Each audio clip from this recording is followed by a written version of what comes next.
Hi-oh, here we are, Newton's second law. We're going to connect concepts of Newton's second law to other units.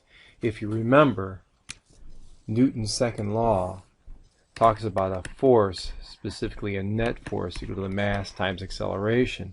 So we're really kind of interested on how the force affects an acceleration.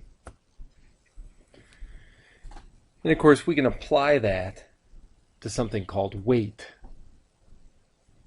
Well, the first question is, how would you figure out the mass of this frog if you knew its weight in newtons?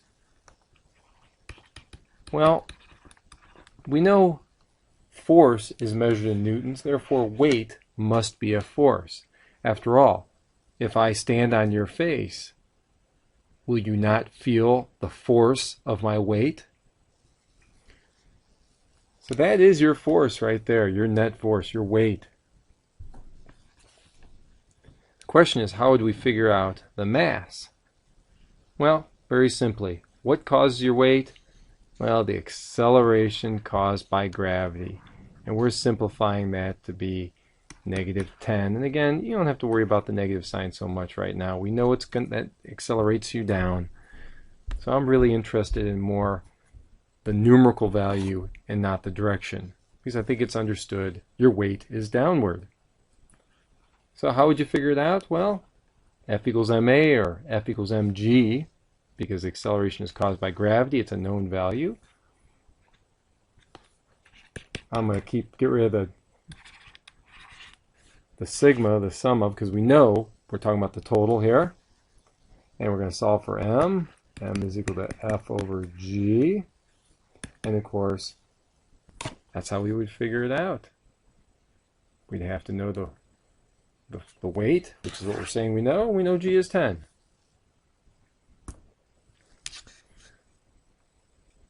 Thinking about the same formula, right? F equals ma, net force equals mass times acceleration.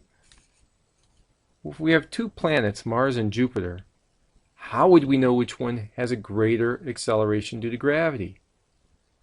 Well, we know the mass is not going to change, right? That's what makes mass mass. It's what you have inside you. That doesn't change. So really, the net force, or in other words, your weight, is related to the acceleration caused by gravity. So whichever has a greater force or weight has a greater acceleration due to gravity. In which case, the answer is Jupiter. Well, what about if we have some charts? How can we figure out the speed, for example, the average speed, or the acceleration?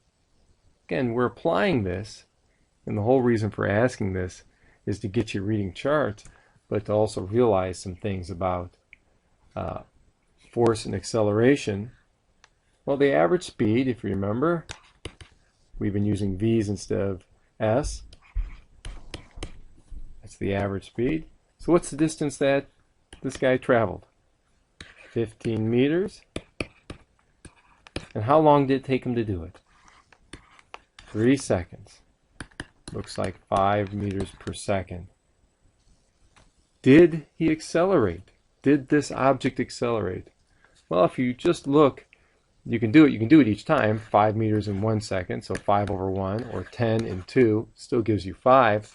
Or you can look, in each second we moved the same amount, 5. So we're not accelerating. So the question that I need to ask that isn't on here, how much force, what's the net force applied to this object? And of course the answer is 0.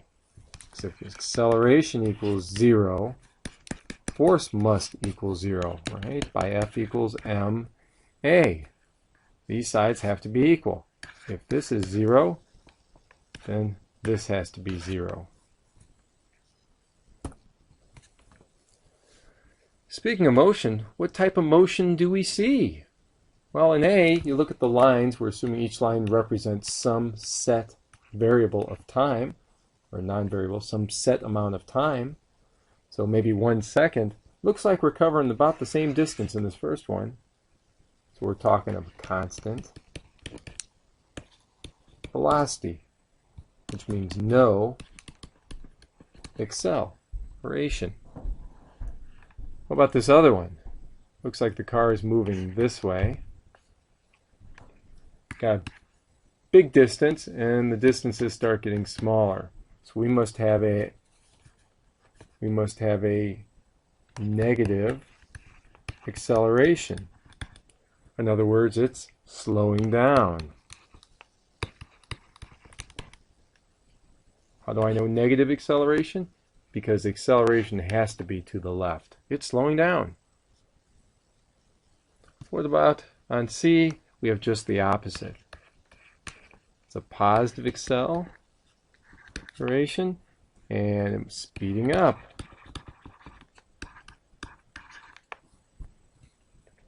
Positive velocity.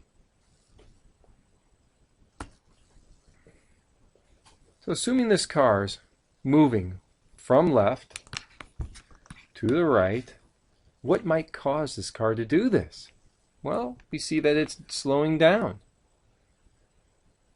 So what might cause it? I don't know, a little wind resistance, something blowing on it, friction, little gnomes pushing it in the opposite direction. Who knows? What about this one? Well, it's speeding up, as we said. What might cause it? Well, the wind. There could be a motor in here speeding it up. Not going to be friction. Friction always opposes motion. So we know it's not that. It could be someone pushing it. And there you go. We'll see you in class.